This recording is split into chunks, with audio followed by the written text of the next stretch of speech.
புவலி விளையாடி நேயர்களுக்கு சாய் சுதாவின் அன்பு வணக்கங்கள். ஒரு நிமிடம் பகுதியில் இப்பொழுது நாம் பார்க்க இருப்பது ஒரு திரைப்பாடலை பற்றி. இந்த பாட்டை ஒவ்வொரு முறை கேட்கும்போது அப்படியே மனசை போட்டு பிசைகிற மாதிரி இருக்குதுங்க. உண்மையில் பார்த்தா இது ஒரு சந்தோஷ பாடல் தான். காளி திரைப்படத்தில் ரஜினிகாந்த் அவங்க அக்கா பிள்ளைங்களோட பாடுற மாதிரி வரும். அடியாடு பூங்குயிலே அப்படின்னு சொல்லிட்டு, இது மலேசியா வாசுதேவன் அவர்கள் பாடிய பாடல்.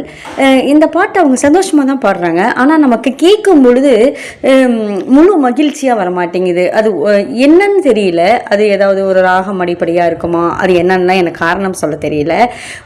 அவங்க சொல்கிற ஒவ்வொரு வரிகளிலும் ஒரு மனசை போட்டு பெசைகிற மாதிரி, நெஞ்சை போட்டு பெசைகிற மாதிரி, ஒரு சோகத்தை தாங்கிய ஒரு சந்தோஷ பாடலாக அது இருக்கின்றது. உங்களுக்கு எப்படி ஃபீல் ஆகுது?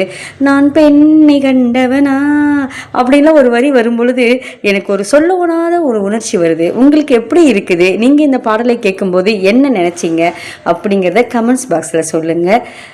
நன்றி.